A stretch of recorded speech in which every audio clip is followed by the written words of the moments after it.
¿Qué tal? ¿Cómo estás? Hola, bien, ¿y usted? Bien, bien. Hoy vamos a iniciar la clase con una curiosidad. Te voy a contar un cuento breve en todo caso. Estaba el rey de Francia camino hacia otro reino, supongamos España.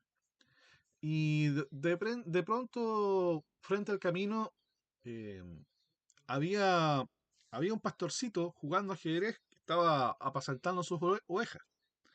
Y el rey de Francia, que había tenido tantos maestros de ajedrez, pensó que el pastorcito era una víctima abordable para el tablero.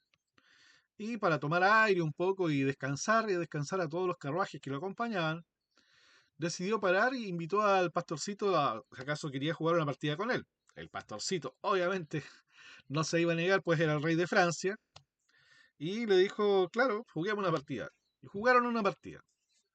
Entonces, pero el rey, como todo un caballero, le dio a elegir al pastorcito qué colores de pieza, con qué color de pieza quería jugar. Y el pastorcito eligió las blancas y juega E4. El rey jugó E5 y el pastorcito jugó alfil C4. Bueno, el rey, acostumbrado a manejar su caballería, jugó caballo C6. Y el pastorcito rápidamente jugó dama F3. El rey, casi sin pensarlo, juega D6 y el pastorcito capturó en F7 y le dio jaque mate al rey. Y esto es claro, es un cuento, pero esto da origen al nombre del jaque mate pastor. Em, ¿Qué fue lo que vimos en la clase pasada? Si me puedes hacer un poco de memoria, lo que te acuerdes nomás. Em, sobre las transformaciones, como capturas y intercambios pueden transformar una posición, ¿Ya? ¿Qué más vimos? eh, los forzamientos, como ¿Ya? los jaques, em, las capturas y las amenazas pueden forzar jugadas del rival. ¿Ya? ¿Y cuál es el orden de importancia? ¿Cuál es más? O sea, me imagino yo que tiene que haber un orden, una estructura de cuál es la más importante, ¿no? Sí, vienen en primera importancia los jaques, después las capturas y por último las amenazas. ¿Y por qué será ese orden? Em, yo creo que porque los jaques sí o sí se tienen que atender con moviendo el rey o cubriéndolo. Ya, Y las capturas se pueden o no atender como las amenazas. ya, ya. Bueno, una amenaza es mucho más débil, ¿cierto? Una captura es mucho más serio porque involucra enfrentarte a asumir o no una pérdida de material. Claro, Y una amenaza es mucho menos fuerte porque tú puedes contraatacar con una captura o con un jaque, por ejemplo. ¿Y qué más vimos? Vimos algo de finales de peones, ¿o no? sí. em, Como en los finales de peones se puede usar el rodeo para evitar el, el enfrentamiento de reyes. Ujú. Para saltar, por ejemplo, la posición que estaba usando el rey, o el llegar primero a una casilla crítica, algo así fue, ¿cierto? ¿Te acuerdas de eso? Sí, Ya, ya. Bien, en esta clase te voy a hablar más concretamente de lo que son las transformaciones. ¿Ya? Bueno, las transformaciones en ajedrez se refieren, es un concepto que se refiere a los cambios intencionales que ocurren en una partida. Y hay dos aspectos principales respecto de las transformaciones. Uno es el cambio de piezas. Cuando hay un cambio de piezas ocurre una transformación, sobre todo en el caso de sacrificio de calidad, por ejemplo. Hay una transformación importante cuando haces torre por alfil. Creo que en la clase pasada vimos un tema de transformación de este estilo. A ver, creo que es Tarrasberger o no, o Ninswitch. Creo que está. Aquí, Ninswitch contra Rubinstein. Aquí Ninswitch contra Rubinstein juega torre E6. Y juega torre E6 con el fin de transformar la posición. Por eso se me olvidó mencionarlo esto en la clase pasada. Y después cuando vi el video dije, oye, pero hablé de transformaciones y de forzamiento y no expliqué que había introducido eso justamente por esta jugada. Primero, tenemos... ¿Qué reconoce en esta jugada? A ver, antes de que yo te lo explique. Em, un forzamiento, ya que la blanca le están dando un jaque al rey negro y Correcto. hacen forzar, eh, tapar o mover el rey. Ya. Bueno, en este caso jugaron rey de 5. ¿Y qué tenemos acá? Una transformación. Correcto. Muy bien. Una transformación de la posición. Ya yo me acuerdo que les pregunté qué consecuencias trae todo eso, pero se me olvidó lo más importante que era hacerle estas preguntas. Primero, identificar el forzamiento y segundo, identificar la transformación. Pero ahora lo corregimos. Entonces ahí tenemos la transformación de la posición. ¿Ya? Y puede llevarte, por ejemplo, en este caso, a peones doblados. Esa era una de las razones. El peón de H6 que queda en el aire. Acá tenemos otra transformación que es la captura del peón de B5. Entonces, todas esas pistas llevaron al maestro Ninswitch a ejecutar esta maniobra. Torre E6. ¿Ya? Ahí quedó más claro, yo creo, lo que explicamos en la clase anterior. Bien, entonces, ¿qué más dijimos?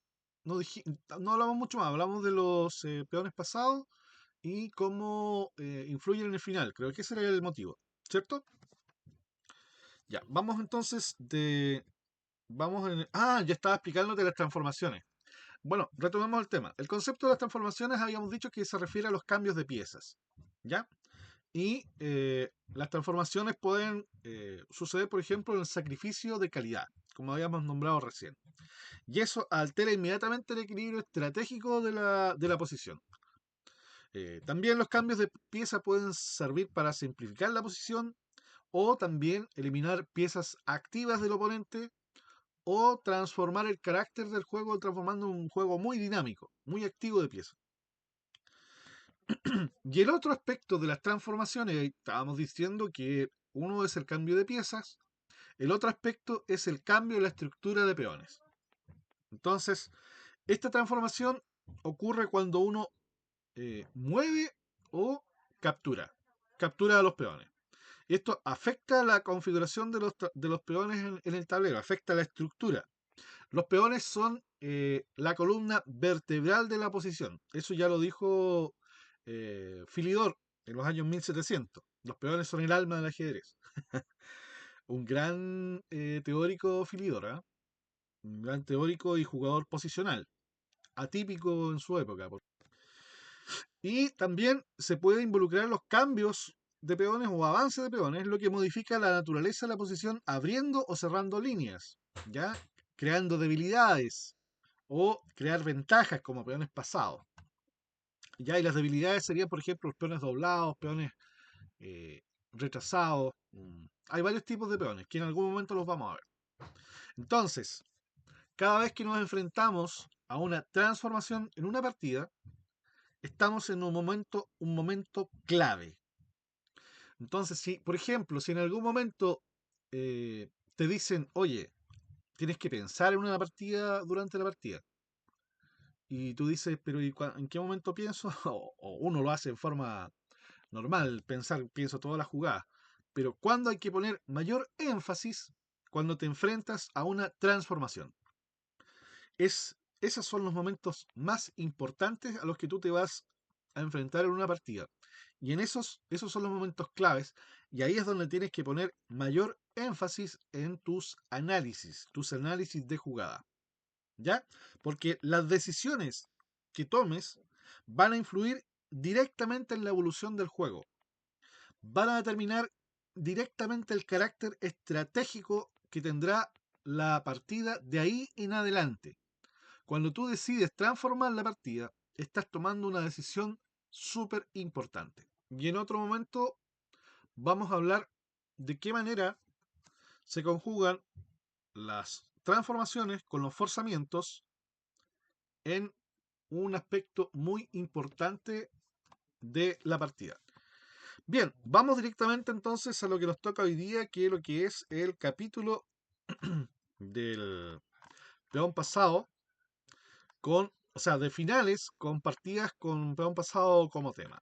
Vamos a ver una partida jugada entre el maestro Ninswitch y el maestro Alapin, jugada en San Petersburgo 1914. Vamos a ver un ejemplo de cómo avanzar los peones pasados y unidos. Los peones colgantes que se le conoce hoy en día, que son estos. Estos son los peones pasados y unidos. En este momento le toca a las blancas. ¿Qué, qué movimiento crees tú que es el más idóneo en este momento? Bueno, ¿D6? C6 Mm, o B6. Se me ocurre C6 para las blancas. Ya. ¿Y qué es C6 según lo que recién vimos? Eh, ¿Una transformación? Excelente, una transformación. C6. Bien, ahí está. C6. Aquí la elección del primer peón que debe avanzar no descansa sobre la consideración de mayor o menor peligro de bloqueo, sino en el simple hecho de que, de otro modo, el peón C se perdería. Por eso avanza el peón C, porque si no, se pierde. Acá las negras juegan dama B6. ¿Qué hubiese pasado si capturasen torre por C6? Si torre por C6, podría jugarse B por C6, dama por B1, torre por B1 y caballo por E5. ¿Qué jugada interesante tienen las blancas aquí?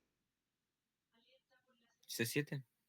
Correcto, C7, caballo D7 y ahora aquí hay una jugada súper fuerte. No, no sé si la vas a ver. Yo creo que sí. Caballo por E6. Uy, caballo por E6 es buena. ¿Eh? Sí, caballo por E6 es buena. Caballo por E6 es buena, buena, buena. Pero el maestro jugó caballo C6. Mm, Está coronando. Y si torre por, caballo E7 jaque. Caballo por E6 no corona. Esa es la diferencia. Ya. Entonces, las negras jugaron dama, dama B6. Ah, el maestro destaca acá esta jugada. C7, peón pasado y séptima absoluta. Hay que recordar esos temas. Bien, jugó dama B6. Ahora el problema es expulsar al bloqueador de B6. ¿Será buen bloqueador el dama B6 o no? eh, no, porque la dama es la pieza de mayor valor en el tablero. Claro, es Después del rey. muy susceptible de ser expulsada por cualquier pieza, ¿cierto? Dice entonces, el problema es expulsar al bloqueador de B6, de modo que el peón B, que ha quedado retrasado, pueda alcanzar a su amigo. Las blancas acá jugaron Dama E3.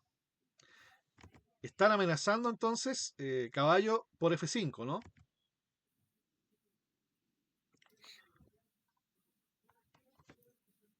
Se amenaza caballo por F5 y si dama por, vuelve el caballo. Es un caballo con elástico, con resorte. Entonces, el negro juega F4, evitando caballo por F5. Bien, las blancas dicen, ok, dama E4. Las negras juegan torre C D8, se ataca al caballo. El caballo va a F3. Y ahora las negras juegan torre D6. Al parecer están empezando a controlar los peones blancos. Qué importante es avanzar los peones y dejarlos en paralelo, ¿no? Porque estando así en diagonal son débiles, son totalmente débiles porque son susceptibles de ser bloqueados. Bien, acá las blancas intentaron hacer algo, tratar de desviar un poco el tema y juegan H4. Con el centro bien sostenido por una fuerte dama, las blancas ahora tratan de demostrar que las piezas defensoras negras se encuentran un tanto en el aire. Y bueno, ahora las negras, ven que se les viene H5 y no pueden hacer H5 en respuesta porque se les cae el caballo. Eh, torre de 6 sería una torre tonta porque acaba de jugarse torre de 6. Entonces, torre de 5 para evitar H5 tampoco tiene mucho sentido. Entonces las negras, perdón, jugaron dama C5. De todas formas, H5. Y si dama por H5, se avanzaba B6. Porque ahora, ¿qué valor tienen estos dos peones? Creo que una vez lo vimos eso. Tienen un valor muy grande al estar ligados, al estar en paralelos, no pueden ser bloqueados Ujú, y están cercanos a coronar. correcto. Y eso aumenta su valor relativo. Dos peones en secta así como están y ligados, tienen más o menos aproximadamente el valor de una torre. Por si no lo sabías. Entonces, es súper importante si que tienes dos peones así, llegar lo más rápido posible a sexta y lo más posible a séptima. Bueno, pero como jugaron dama C5, las blancas acá jugaron caballo E5. Bueno, y ahora ya las negras no tienen vergüenza y juegan torre D4. La torre D6 la juegan a D4, tratando de que el caballo D5 quede desprotegido. Las blancas jugaron dama E2. Y las negras capturaron el caballo que estaba, perdón, el peón que estaba colgando en H4. Pero el caballo de 5, ¿qué hace? El caballo de E5 sostiene al peón de C6. Y eso permite que las blancas jueguen B6. ¿Qué pasa entonces ahora? ¿Qué se ha logrado? Peones eh, pasados y ligados en sexta fila. En línea, ¿cierto? ¿Qué es cómo se deben avanzar los peones? Entonces, así se avanzan los peones. Se avanza uno protegido de tal forma que no se pueda perder y de alguna forma se maniobra para que las piezas no puedan obstruir su avance y tengan que preocuparse de otras cosas, como por ejemplo acá regaló un peón lateral, posicionó bien el caballo a 5, el caballo que estaba en G6 prefirió capturar el peón ofrecido en lugar de matar al que sostiene el avance, el peón sostiene que en el fondo no es que sostiene, permite el avance de B6 y sostiene C6, eso quise decir. Entonces, este capítulo está enseñando eso, está enseñando cómo se debe hacer para avanzar los peones que están ligados. Y ahora son peligrosísimos, son peligrosísimos. Bueno, las negras tratan de reaccionar con torre B4. y pareciera que el peón de B se va a perder.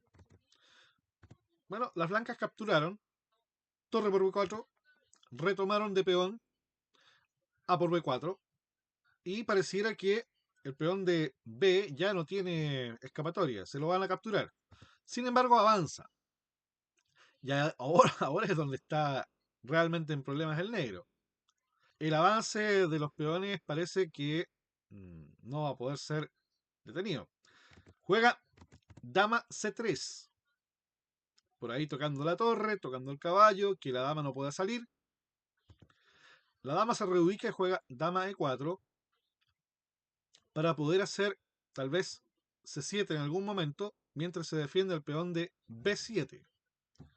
Las negras juegan caballo F5 y el blanco juega caballo D7. Ahora está apoyando B8. Y al parecer no hay forma de evitar el avance del peón a B8. Entonces, en esta situación, Alapín se rindió. Ya, ahora vamos a ver la partida de Ninswitch contra un aficionado. ¿Qué podemos ver? Bueno, Ninswitch está con blanca. ¿Qué podemos ver aquí en esta posición? A ver, según tu análisis. ¿Qué te llama la atención? Em, Me llama la atención la dama en H3, que está bastante avanzada en la posición del enroque blanco. Ujú, La destacada actividad de las piezas blancas al tener todas sus piezas desarrolladas. ujú, Mm, También los peones blancos de C y B están bastante avanzados y dificultan el desarrollo de las piezas negras. restringen, ¿cierto? Sí, Hay que acostumbrarse a usar esa palabrita, el restringir. Porque uno se va acordando después cuando va jugando, hay que restringir. Hay que restringir. El bloqueo es un tipo de restricción, de restringir al adversario.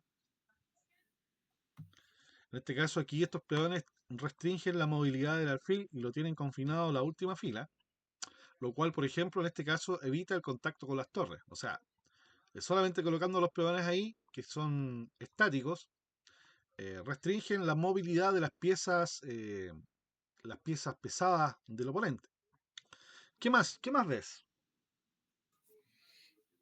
eh, el enroque negro está, los peones del enroque negro están avanzados. Ujú, Eh,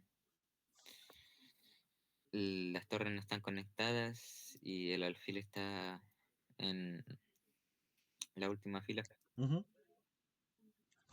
Eh, pero el negro tiene algunas cosillas. Tienes, por ejemplo, plan pasado. Sí, Ya. El blanco, por ejemplo, tiene una columna abierta, ¿cierto?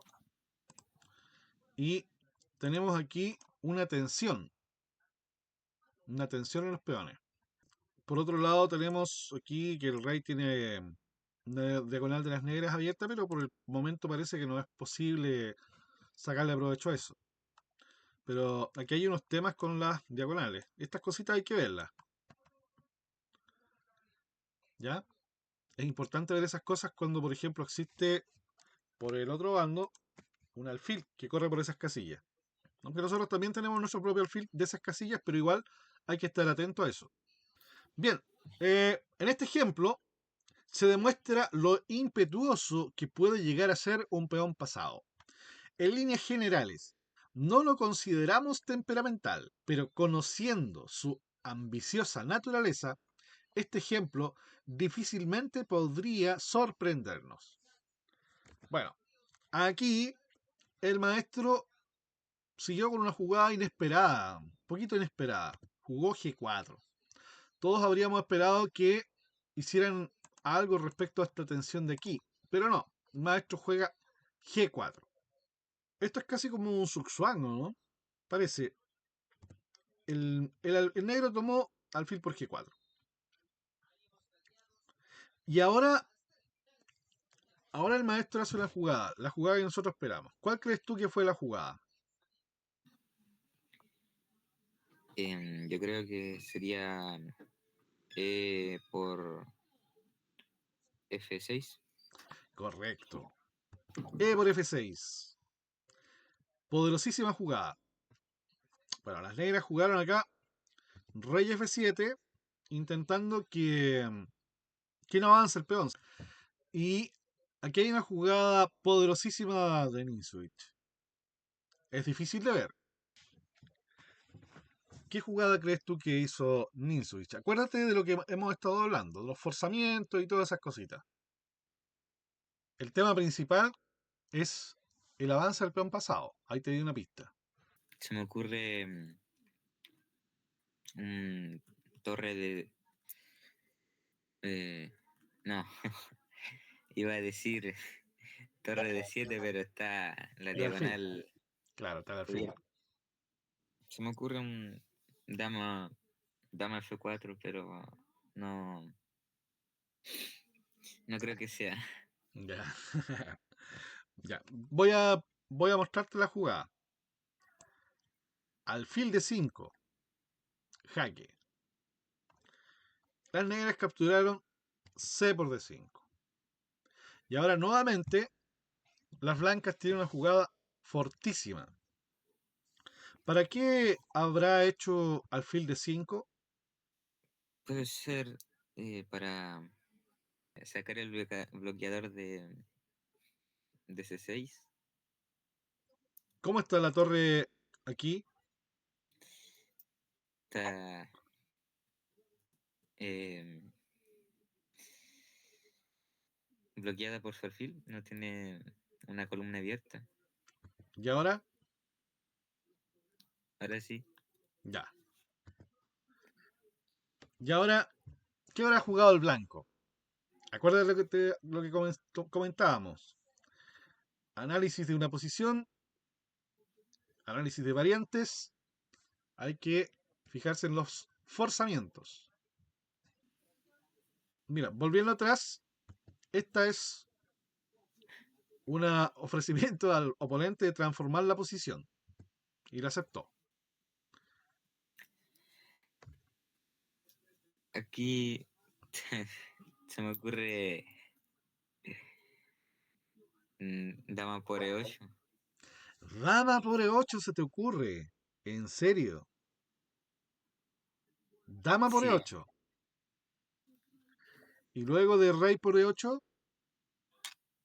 F7, Ya. Y si juego, por ejemplo, rey F8. alfil 7. Ya. Y si rey por G7. Si vas a sacrificar la dama, tienes que ver por qué la sacrificas. Sí, tras dama por E8, rey por E8, F7, eh, rey F8 y alfil G7, Ujú. eh, el peón F corona, pero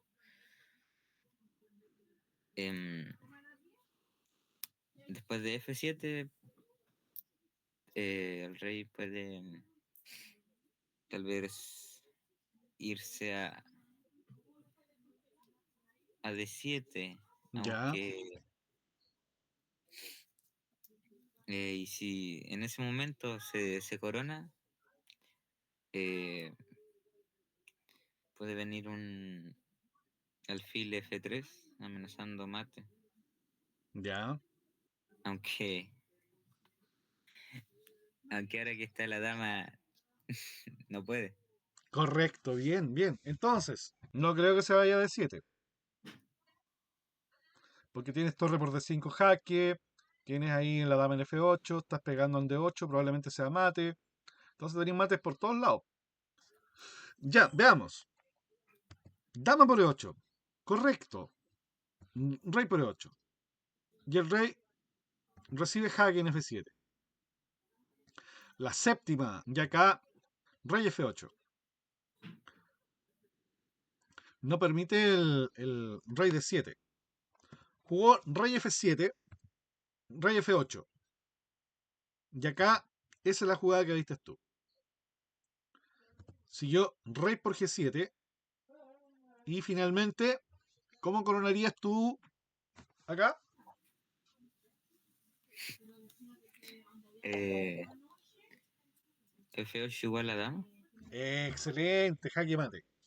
Muy bien, muy bien. Repasamos. Entonces, G4, alfil por G4, F por F6, rey F7. Dice el maestro, el rey aquí es un mal bloqueador, porque es excesivamente sensible. El peligro de mate hace que su efecto de bloqueo resulte ilusorio. Alfil de 5, para dar a la torre una mayor capacidad de ataque, sin pérdidas de tiempo, pues podrá apoyar así sin condiciones al peón pasado. Bien, entonces C por D5, dama por E8, rey por E8, F7. Rey F8, última tentativa de bloqueo. Pero ahora se ha activado uno de los soportes del peón, el alfil dama, pues F7 ha ampliado su diagonal. Entonces viene alfil G7, rey por G7 y F8 dama. Este final ilustra a las mil maravillas la ambición que subyace en el peón pasado. ¿Estás de acuerdo? Hoy, claro que sí. Ya. Este ejemplo lo vimos en unas clases anteriores. ¿Te acuerdas de él o no? Sí, Este es Ninswich Nilsson, jugado en el torneo nórdico de maestros en 1924. El sexto ejemplo es un ejemplo de bloqueo elástico.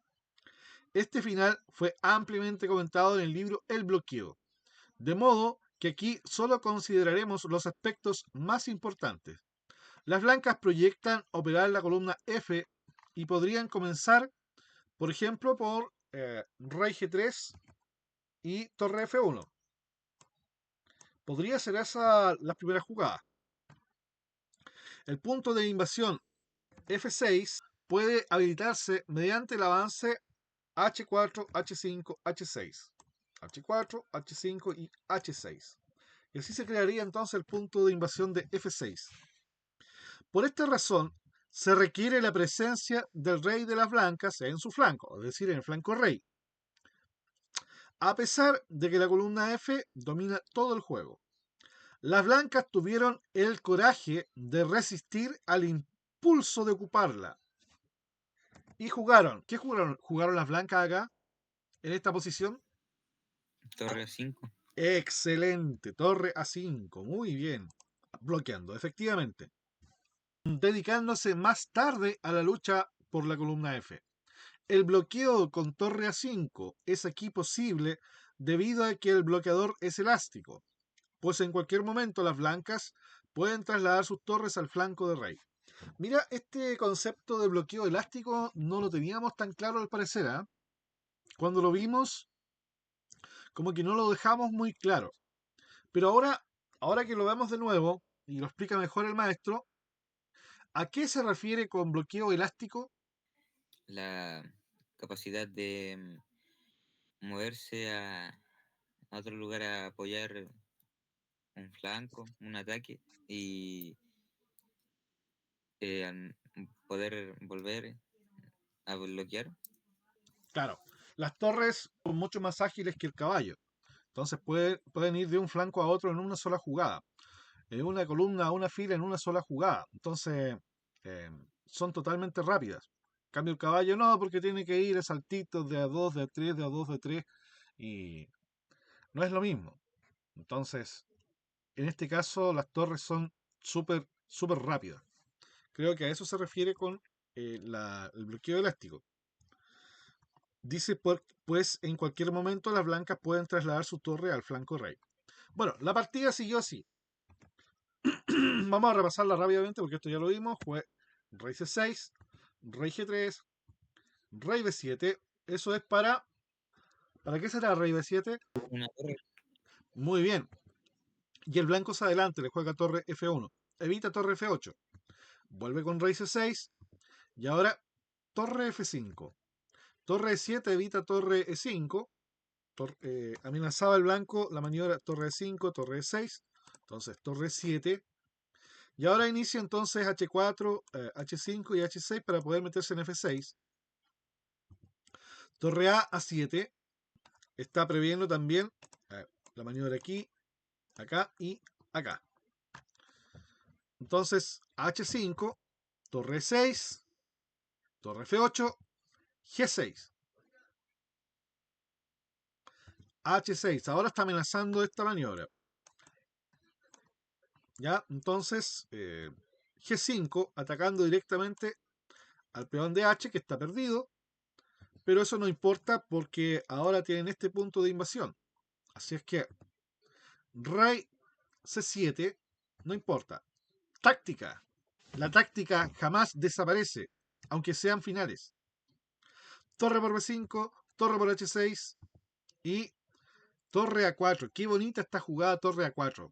Me encanta. De todas las jugadas que se han hecho, la jugada que más me gusta es la torre A4. Aquí en torre F8, que dice el maestro, la penetración. Aunque la torre bloqueadora sigue en A5, manteniendo vigilancia en silencio, pero la inmóvil vigilante está preparada para intervenir en cualquier momento, ya sea con la maniobra torre A2, F2, demostrando su elasticidad. Bueno, ahí está lo que estábamos hablando, refrenda el maestro en este momento.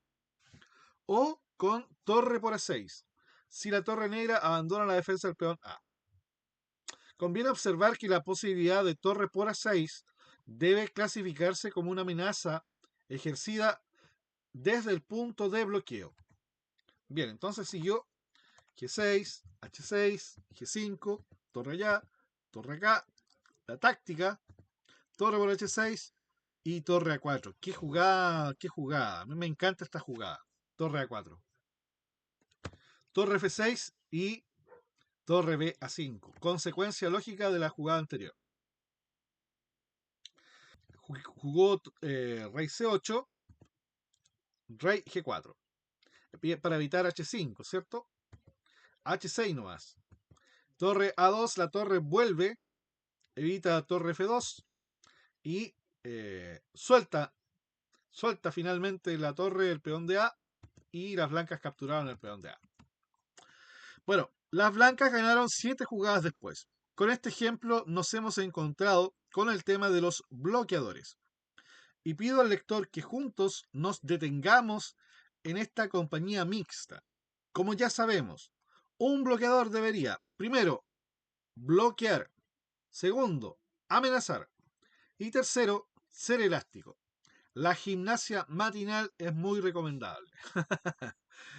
Al estudiar las siguientes partidas, se sorprenderán de la eficacia del bloqueador. Aquí puedo imaginar ya al crítico, bien intencionado, pergueñar algunas notas cáusticas acerca del autobombo. Pero lo cierto es que no llamo la atención de nadie sobre la conducción de la partida en sí, sino solo acerca de la admirable actividad del bloqueador, al margen de mi propio juego, del que hago abstracción. Pero, ¿qué significa abstracción para un crítico mediocre? ¿De quién estará hablando? Tarrach. Sí. Para él, su mundo está regido por algo muy concreto, la envidia, y de eso sí es difícil abstraerse. A propósito, un tema que necesito aclarar que dije en la clase anterior. Y es que dije en la clase anterior de que Capablanca y Rubinstein eran hipermodernos. Y bueno, estuve investigando y Rubinstein es considerado, bueno, Capablanca, Rubinstein y otros maestros como que vieron desde lejos la disputa que tenía Tarrasch con Ninswich. Como que se hicieron un lado. Pero las partidas, por ejemplo, Lasker, Capablanca, Rubinstein, ellos demostraban su apego al juego clásico, ¿ya? Incluso Alekin en los primeros inicios también jugaba, se apegaba al juego clásico. Pero Alekin, a medida que fue viendo el, el valor del juego hipermoderno, con el tiempo fue entonces adoptando las nuevas ideas del juego hipermoderno. No fue que Alekin partió desde el inicio siendo hipermoderno, no. Fue de a poco adoptando las ideas del juego hipermoderno. Y bueno, de los importantes hipermodernos fueron Reti, Ninswitch, Breyer, Tartakower y Grunfeld. Esos fueron uno de los principales maestros más representativos del juego hipermoderno. Y bueno, Alekin también. Pero en mayor de importancia estaban Reti y Ninswitch, por ahí Breyer, por ahí, ¿cómo se llama? Tartakower. Tartakower sí. Él abrazó, creo que desde los inicios que Ninswitch empezó con esto, también a pensar en las jugadas, el juego más hipermoderno. Bueno, y Reti también. Así es que lo dejamos hasta acá, ¿te parece? Y en la próxima clase vamos a terminar con las partidas que nombra el maestro, que son Ninswitch contra Betting y Ninswitch contra von Freiman. Y con eso le daríamos fin a lo que es el capítulo del peón pasado. Y pasaríamos al capítulo 5, que es el cambio. Que como ya sabemos, ¿qué es el cambio? Es una Transformación. transformación. Vamos a ver entonces un capítulo dedicado a las transformaciones de piezas. Bien, hasta luego. Chau. Chao.